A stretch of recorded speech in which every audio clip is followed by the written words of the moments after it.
Kwa majina naitwa Sara Agustino Ilomo. Ni mmoja wa familia ya mzee Agustino, marehemu mzee Agustino Ilomo. Nimekuja hapa mbele yenu kwa ajili ya kuomba msaada. Babangu mzee Agustino Ilomo alifariki mwezi wa 6, 2016. Aliacha watoto 12 na mimi nikiwa mmoja wapo, na mama yetu wa kambo ambaye ndo alifoji kuwa msimamizi wa mirathi.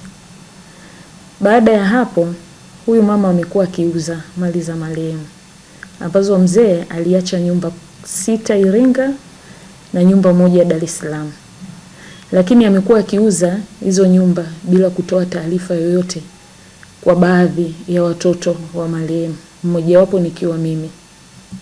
Kabla ya hapo, mzee alikuwa ameacha usia kanisani Katoliki ambako alikuwa yeye ndo muumini wa pale. Alimwachia father mmoja wapo wa pale, paroko. Baada ya kupata hizo taarifa, mimi nilimfuatilia ule paroko alokuwa ameachiwa ule usia na kumuomba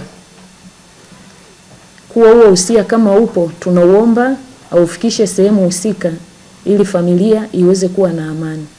Lakini alinijibu kuwa usia upo, alimwachia mwenzie ambaye alikuwa amempokea kituo. Kwa hiyo nimefuatilia ndani ya mwaka mzima kwa ajili ya kumuomba upeleke. Hakufanya hivyo. Kila nikienda ananiambia haupo. Baadaye tukaja kugundua tena yule mama, kuna document, huyo mama yetu wa kambo, kuna document amezifoji ambazo zilikuwa zinaonyesha watoto wake walirithishwa baadhi ya mali, gari, nyumba, watoto kama 3 hivi anaowazaa yeye, na 4 alirithishwa kiwanja. Baada ya kupata mashaka na hizo nyaraka, tulichukua hatua tukazipeleka kituo cha polisi. Namshukuru wa RPC alinipokea vizuri, akanipa ushirikiano, akanipeleka kwa RCO naye alinipa ushirikiano, akanipeleka kwa mpelelezi. Shauri hilo uchunguzi umeendelea pale. Baadaye yule mamangu wa kambo aliitwa pale polisi, baadaye akadhaminiwa. Lakini hawakufikishwa sehemu husika kwa sababu walikuwa hawajakamilisha baadhi ya taratibu. Kwa hiyo tumeenda tukikaa tukisubiria, baadhi ya nyumba zimekuwa zikiuzwa mpaka sasa hivi ninavyoongea karibu nyumba zote zimeuzwa.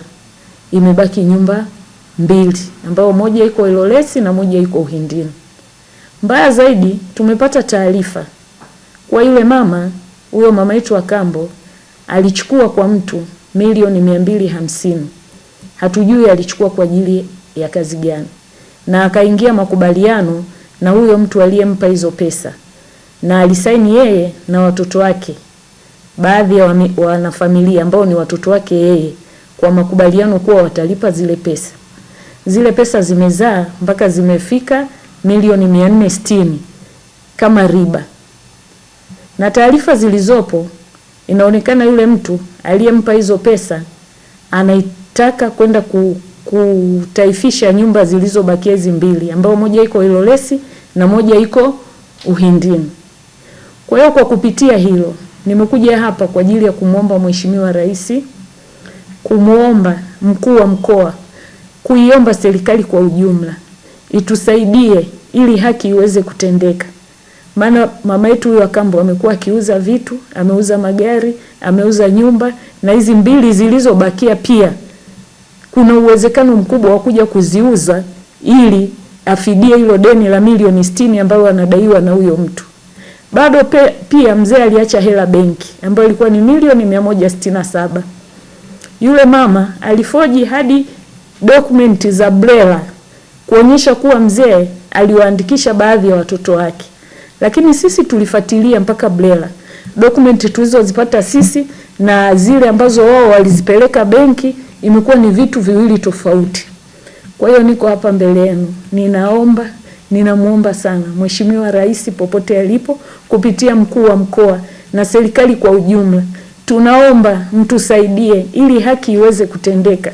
Maana tunaenda kupoteza kila kitu kilichopo kupitia huyu mama yetu wa kambo. Kuna baadhi ya watoto wananufaika na baadhi hatunufaiki, ambao na mimi niko moja wapo. Ninaomba sana Mheshimiwa Rais kupitia mkuu wa mkoa na serikali kwa ujumla, tunaomba mtusaidie ili haki iweze kutendeka na jinai pia iliyopo iweze kufanyiwa kazi. Ni hayo tu.